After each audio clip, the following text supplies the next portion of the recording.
My obsession with food is lifelong. The stereotypical image of a child is one of the fussy eater, rejecting most things that are put in front of them, catapulting bowls across the kitchen, and puckering their faces at the merest hint of a new taste. This was not me. The bowls stayed on the high chair, and my face wore a fixed grin, gratefully receiving spoonful after spoonful of whatever new and exciting puree I could lay my chubby little paws on. Most families have a hilarious photo of their child covered in food, the sort of photo that's brought out at gatherings or as a way to embarrass someone in front of a new partner. There exists no such photo of me. Not a drop was wasted from plate to mouth, and the front of my baby grows remained absolutely spotless, although I am reliably informed that the back of my baby grows were a different story. My mum tells me on a regular basis that my mouth was bigger than all the other babies, and easily devoured anything that was wafted in front of it. Come to think about it, I have made the assumption that she was saying my mouth was bigger than all the other babies' mouths. She could have been suggesting that my mouth alone was bigger than other entire babies. While this does sound believable given the little guzzler I apparently was, I'm sure if it were the case, I would have made the news. There would be a newspaper clipping proudly displayed in a family scrapbook. Baby's mouth the size of other babies. There's no need to open wide for the choo-choo train with this little fella. He could swallow a train with ease, Chris Akabusi would have squawked on record breakers. I can tell that baby's mine from the cavernous mouth, the caption on Jeremy Kyle would have read.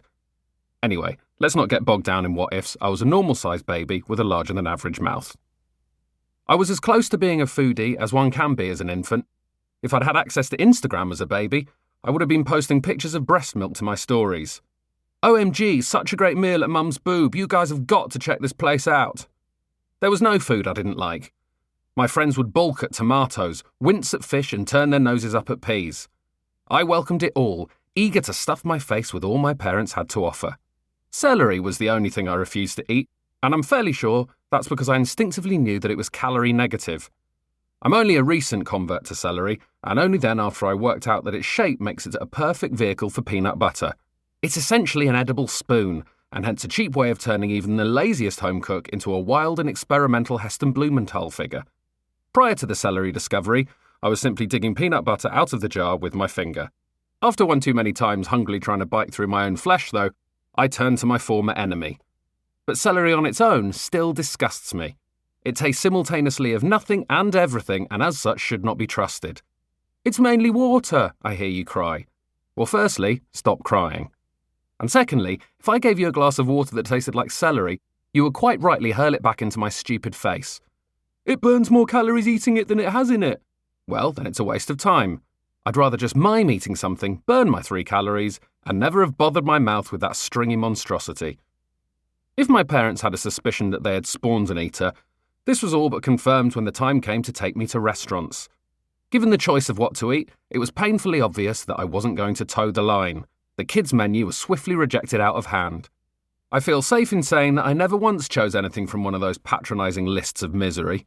Even as young as 4, I'd drawn a line in the sand. My mum remembers distinctly taking me for a pub lunch with my grandparents, Nanny and Grandad to me, Steve and Doreen Gamble to you, and Nanny spotted that the pub had a kids' menu. As any right-minded grandma would do, she let me know. I responded, I don't do kids' menus. As a frugal woman who still essentially practiced wartime rationing in her house, I suspected this attitude was quite a shock to Doreen. She took it in her stride, though, no doubt silently worried that my mother had produced a monster and got used to it. Just a couple of years later, while at their house for lunch, I proclaimed that her mashed potatoes were pleasant, but I had heard that Gary Rhodes used double cream in his. The word precocious springs to mind, shortly before the words little and shit. I still don't stand by the concept of kids' menus. Rather than them being needed because children are fussy, I believe that it's the very existence of kids' menus that creates fussy eaters. I'll put my flag in the ground here and now. They should be abolished worldwide.